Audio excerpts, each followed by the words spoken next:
Приветствую! В этом видео я покажу, как отремонтировать вот такую Wi-Fi PTZ камеру видеонаблюдения Bezdar.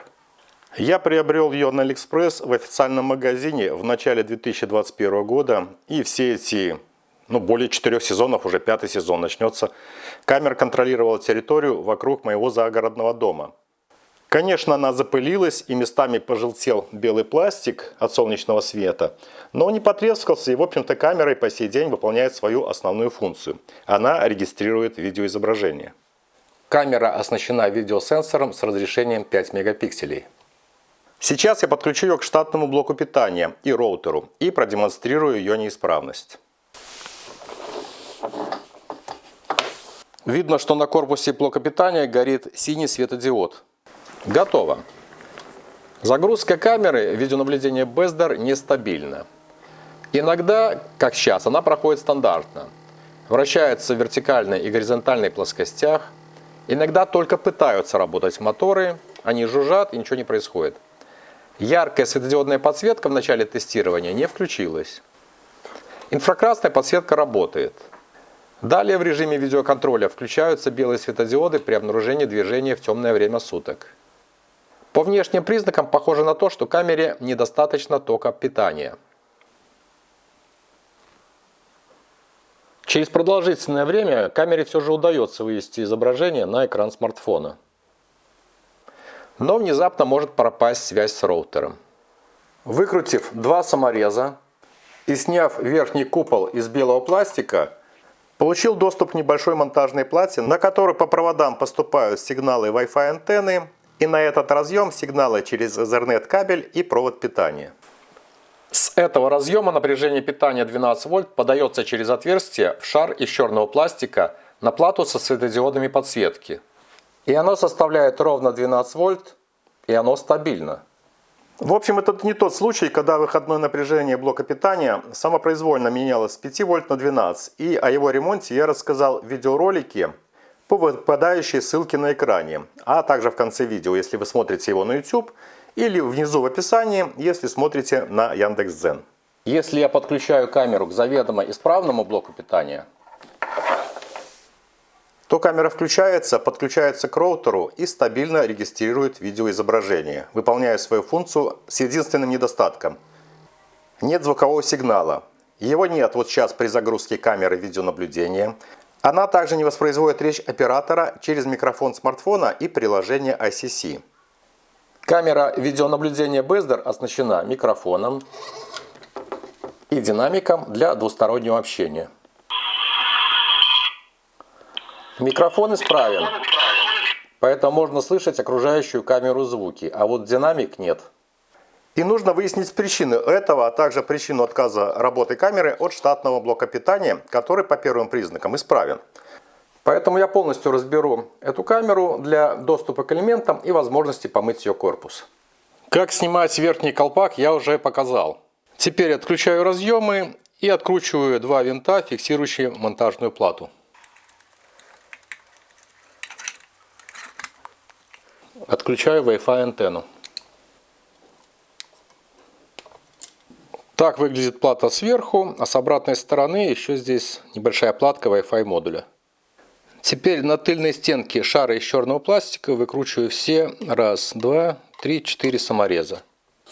И после этого извлекаю ту часть, где установлен объектив.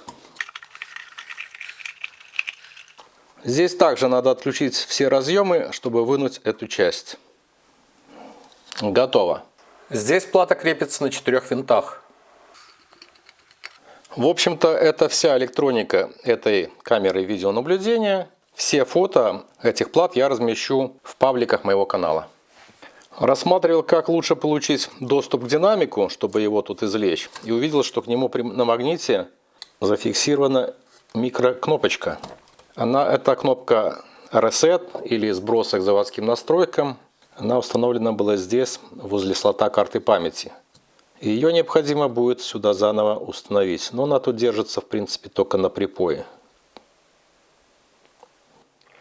Оригинальный для этой камеры динамик имеет диаметр 30 мм и толщину 5 мм. Его импеданс 8 Ом, мощность 2 Вт. Оказывается, что его обмотка в обрыве. Чем вызвана эта неисправность, непонятно. Но, вероятно, следует в настройках камеры в приложении ICC ограничить громкость 70-80%. Его можно купить на AliExpress по ссылке в описании. У меня же имеется динамик мощностью 1 Вт с импедансом 8 Ом. Сопротивление обмотки 7,8 Ом. Его диаметр на 5,5 мм больше, но непосредственно сам диффузор составляет 32 мм. В принципе, можно установить его. Попробую использовать. Поскольку он не вмещался в предназначенное ему углубление в корпусе, я прижал его скобой из жесткой проволоки, которую зафиксировал 2 саморезами в пустующие здесь позиции. А для надежности фиксации вокруг динамика смазал силиконом. Получилось колхозно, но попробую с ним. Припаял на место микрокнопку. А для надежности ее крепления нанес двухкомпонентный эпоксидный клей. Теперь собираю камеру видеонаблюдения Bezdar для ее проверки. С помощью 2 саморезов привинчиваю на место плату со светодиодами подсветки на алюминиевом радиаторе, пропустив торчащий снизу датчик движения в нужное углубление внутри корпуса. От вклеенного в корпус микрофона черный с красным провода на разъеме. А это пара таких же проводов от разъема на плате со светодиодной подсветкой. Именно его подключаю к разъему, установленному на плате с видеосенсором. Разъем находится строго под слотом карты памяти. Далее пропускаю эти провода вокруг объектива и опускаю его в круглую позицию. Плату ориентирую так, чтобы слот карты памяти находился в стороне резинового лючка. Фиксирую монтажную плату на 4 черных маленьких винта по ее углам. Теперь подключаю к разъему микрофон, он так здесь отмечен, мик. И со второго полушария необходимо также подключить разъемы. Это динамик. Он здесь отмечен как спикер. Спик. Далее разъем управления моторами. Здесь он также помечен как мото. Этот разъем по проводам, который выходит здесь с бокового отверстия и поступает с верхней платы напряжение 12 вольт, он подключается к плате со светодиодами на радиаторе. Его подключаем туда в самый низ.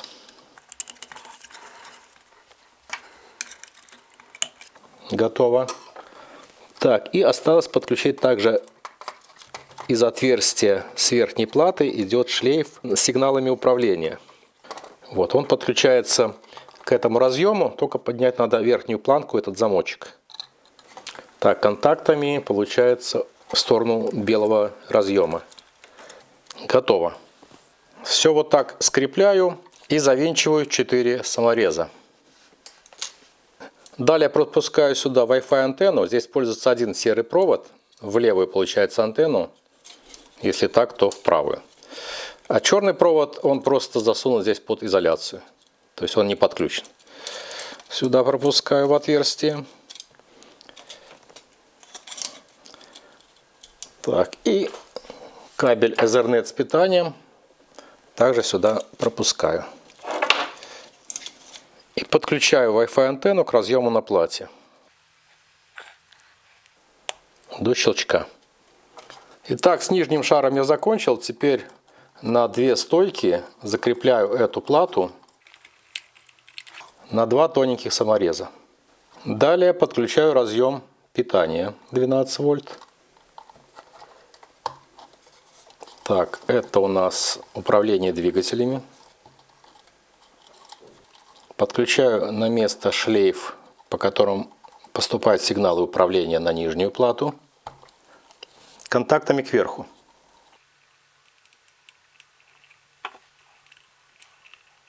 Так, и осталось подключить шлейф Ethernet плюс питание.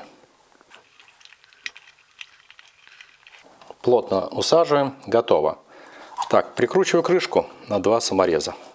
Сначала подаю вперед под защелку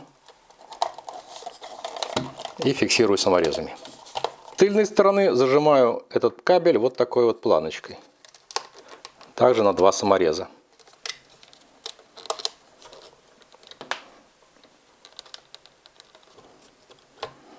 Так, и устанавливаю такую пористую заглушку.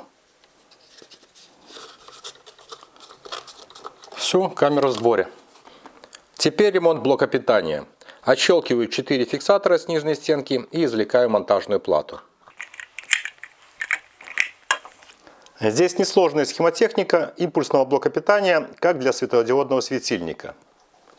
Напряжение 220 вольт подается на контакты LN.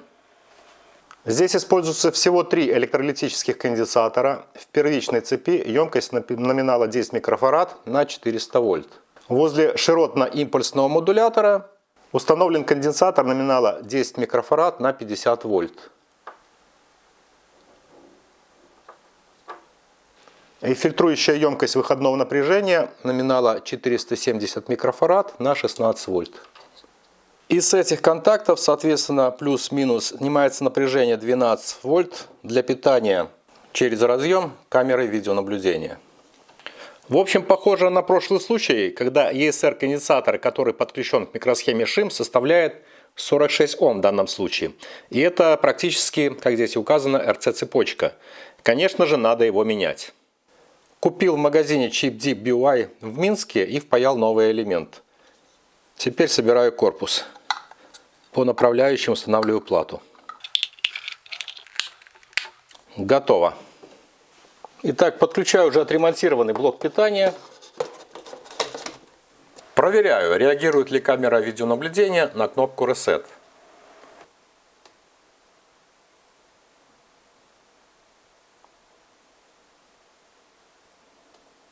Restore factory settings.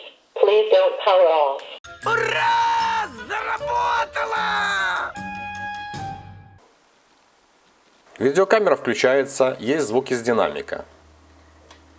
System starting up. Way to be configured. Да, все работает. Началось тестирование перед ее запуском.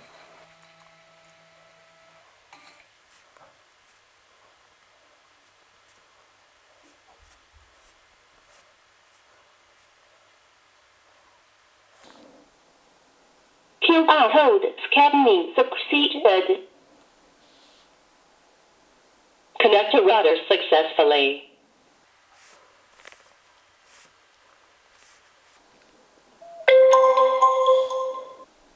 Да, есть трансляция на экран смартфона. Итак, этот несложный ремонт камеры видеонаблюдения Bezdar заключается в замене всего лишь одного электролитического конденсатора и динамика. Цена электронных компонентов всего 3,5 белорусских рубля или чуть более $1 США. Если это видео было вам полезно, не поленитесь оценить его лайком и подписаться на канал. До встречи в новых видео. Всем пока!